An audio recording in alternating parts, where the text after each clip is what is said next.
तो स्वागत है आप सब लोगों का हमारे इस YouTube चैनल में। और आज इस वीडियो में मैं आप लोगों के साथ बात करने वाला हूँ वोडाफोन आइडिया लिमिटेड। मैंने एक वीडियो बनाया था वोडाफोन आइडिया पे जिसमें मैंने 5 रीज़न दिए थे, या फिर मैं कह सकता हूँ 5 ऐसी पॉसिबिलिटीज़ दी थी कि अगर वोडाफोन आइडिया को कुछ होता है तो क्या होगा।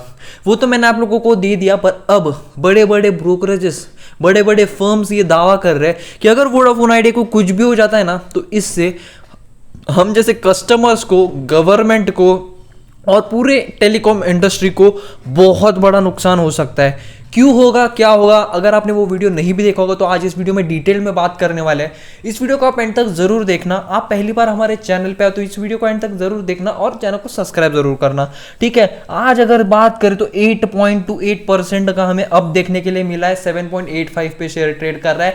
और सच बता रहा हूं मैं, ब्रोकरेजेस जो है ना वो अब वोडाफोन आइडिया को सपोर्ट कर रहे हैं, इनडायरेक्टली हम कह सकते हैं। इस वजह से हम जैसे जो रिटेल इन्वेस्टर्स हैं ना, उनके मन में थोड़ा भरोसा बिठ रहा है कि हाँ, वोडाफोन आइडिया बहुत डेंजर शेयर है और अगर इसको कुछ होता है तो इससे गवर्नमेंट का भी बहुत ज़्यादा लॉस होगा और उस वजह से गवर्नमेंट इसे डूबने नहीं देगा। और यही रीज़न है कि उन्हें ऐसा लग रहा है कि ये शेयर मल्टीबैगर बनेगा, या फिर हम कह सकते हैं हमें ऐसा लग रहा है, ठीक है। और इस वजह से फिर से हम कह सकते हैं कि वोडाफोन आइडिया में मोमेंटम जो है वो बनना शुरू हो चुका है। सुबह के 10 बजे 9:15 को मार्केट शुरू होता है। 45 मिनट्स में 15 करोड़ 64,44,379 क्वांटिटीज यहाँ पे ट्रेड हो चुकी है, जिसमें से अगर मैं आप लोगों से बात करूं डिलीवरेबल क्वांटिटीज की तो लगभग 3,61,96,089 क्वांटिटीज। ये बहुत ही ज़्यादा बड़ी हम कह सकते हैं क्वांटिटीज है। सिर्फ 45 मिनट की यहाँ पे बात चल रही है। Percent of deliverable quantities to traded quantities की अगर बात करें तो 23.14%। अगर आपने भी आज वोडाफोन आइडिया में ट्रेड लिया ना तो कमेंट बॉक्स में मुझे जरूर बताना, बहुत तगड़े प्रॉफिट पे हो गया आप। 6% अप पे फिलहाल ये शेयर ट्रेड कर रहा है, बहुत बेहतरीन ट्रेड कर रहा है। बीएससी की ही अगर मैं आप लोगों से बात कर लूँ तो लगभग 5,59,26,801 क्वांटिटीज यहाँ पे ट्रेड हो चुकी है, जिसमें से अगर डिलीवरेबल क्वांटिटीज की अगर बात करें तो लगभग 1,76,61,684 क्वांटिटीज यहाँ पे डिलीवरेबली ट्रेड हुई है।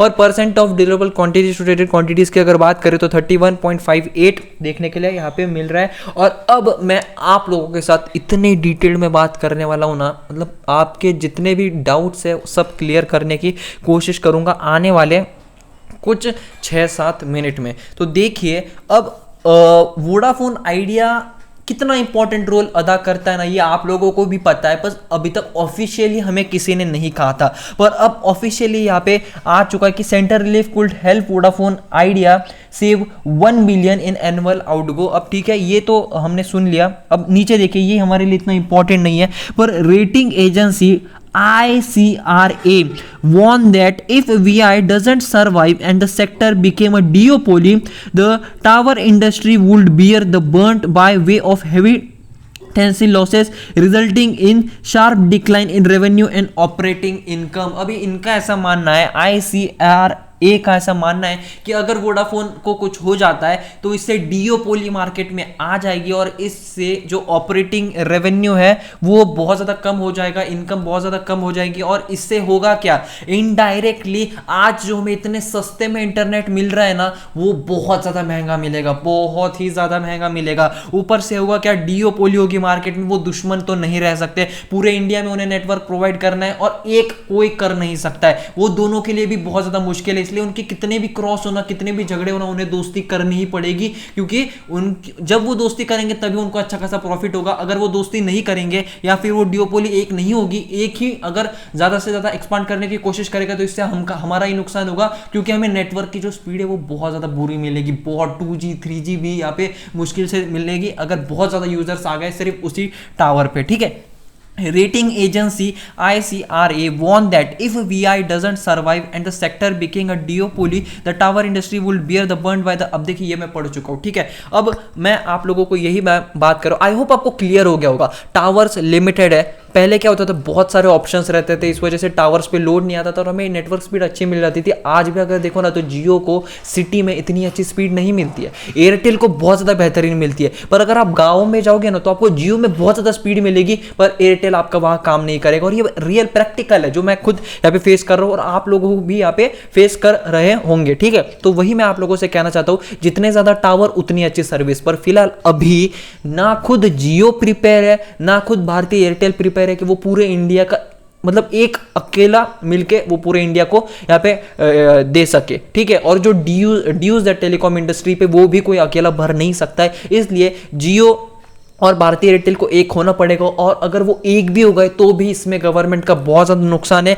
क्योंकि जियो और भारतीय एयरटेल बार बार टाइम मांगेगी गवर्नमेंट से अपने जो ड्यूज है वो भरने के लिए। और इससे होगा क्या, वो दोस्त अगर बन गए, भारतीय एयरटेल और जियो दोस्त बन गए, तो वो अपने हिसाब से यहाँ पे ये प्राइस बढ़ा सकते हैं। और एवरेज रेवेन्यू पर यूजर जो है उन्हें लगभग 250 रुपीज पर यूजर चाहिए, तब जाके वो ड्यूज सारे भर सकते हैं दोनों मिलके। और इस वजह से आप सोचिए 250 रुपए पर इंसान के ऊपर उन्हें कमाना है, तो वो इंटरनेट को कितना महंगा कर सकते हैं। पूरा कंट्रोल उनके हाथ में, कोई उन्हें रूल नहीं करता है। यही तो रीजन है कि पहले इंटरनेट इतना महंगा हुआ करता था और आज आपको इतने सस्ते में यहाँ पे दिया जा रहा है। The combination of reduce interest on deferred spectrum liabilities and an interest waiver on its adjusted gross revenue AGR dues can gain nearly 1 billion in annual relief of struggling Vodafone Idea and boost it chance of survival, BNP Paribas said in a client note. अब इनका ऐसा मानना है कि ये अभी देखिए जो ये इंटरेस्ट और ये